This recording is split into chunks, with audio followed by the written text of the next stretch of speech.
Okay, in our past examples, we found the inverse trig values of standard angles from 30, 60, 90 triangles and 45, 45, 90 triangles.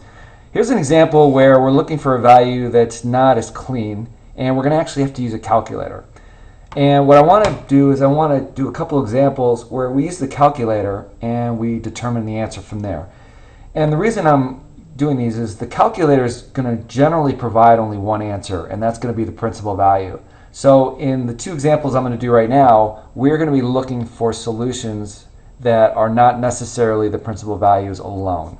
So let's start with our first example. Okay, we have the arctangent of 0.65 is equal to x, and we want it in the range of 0 to 360 degrees. So as a reference point, I still like to draw my coordinate plane, and I still like to draw my triangles to keep track. Okay. And what I'm going to do is I have my calculator here, and I see it's 0.65, which is a strange number, and I'm going to input 0.65 into my calculator. Okay, as you can see in here, my little $8 calculator, and I'm going to take the inverse tangent, and my solution, or my answer, is going to be, let me double check, is, I'm going to put this in degrees.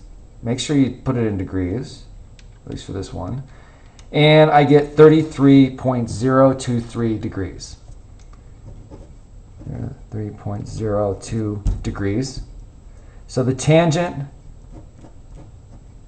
of this equals 0.65. Okay? So we have our reference angle, which is 33 degrees. Okay?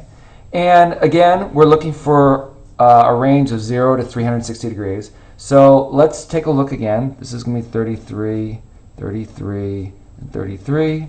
Okay? And again, we want to have tangent, which is opposite over adjacent. Okay? So for this sake, let's call this, this is going to be a positive number and a positive number. So we're going to use this triangle. This is going to be a positive number and a negative number. So we're going to actually disallow this triangle because, again, we're looking for positive 0.65. Okay, this is going to be a negative opposite, negative adjacent. So we actually can use this triangle. And then finally, this one will be a positive and a negative, and we will disallow this triangle. So again, we're going to use quadrants 1 and 3. Okay, and we found on our calculator that it's 33.02 degrees. Okay, which is our reference angle. So one of our answers will be 33.02 degrees. And the other answer will be, let's go around to here, it'll be 180 to this point, plus the 33.2, for an answer of 213.02 degrees. And these are our two answers using a calculator. And the nice thing, of course, is you can take your calculator and simply punch in 33 degrees and hit tangent, and you get roughly 60.65. And if you do the same thing for 213 degrees, punch in tangent, you get the same thing, 0.65. Okay. Now, that's an example using degrees. Let's try this one with radians. Okay. And what I have again is inverse sine of negative 0.32, which is going to be an angle other than 45 degrees, 30, or 60. So again, I'm going to draw a chart just for a reference point, and we're looking for radians. Okay.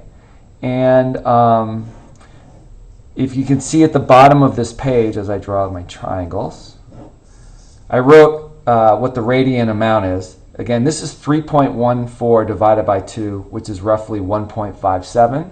And this is 3 times pi, which is 9.42 divided by 2, 4.71.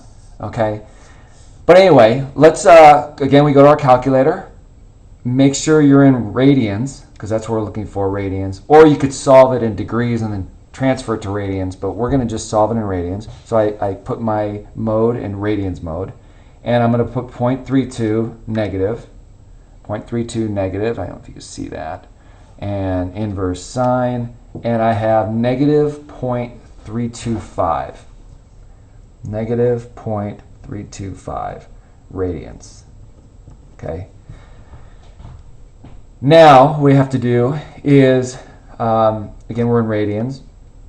And we want to recognize, again, since we're looking between pi and 3 pi halves, we're only going to be dealing with these two triangles. Okay, this is our specified range. This is going to be negative 0.325. So we now have to figure out what does that convert over here. This is negative 3.25. I'm sorry, this is 3.25. This is negative 3.25, by the way. This is what the calculator output was, but we don't want to use that. We just wanted the reference angle, or the reference arc. And if this is 3.25, which one of these is going to be negative? Because that's ultimately what we're looking for. It is going to be quadrant 3. So this is what we're going to end up using is quadrant 3, and our reference angle is 0.325 radians. So all we have to do now is add, this is pi, plus that. And so we're going to basically have pi, which is 3.14, plus the 0.325 radians. And our final answer is going to be 3.465 radians. Is our final answer, which of course makes sense because pi is 3.14, so that would be from here to here would be 3.14, and then just a little bit more to get that. And of course the nice thing is, again, notice how 3.465 falls in between these two numbers, which are radian. But anyway, to check real quickly, we'll take in a radians mode 3.465, take the sign of that, and we get negative 0.32.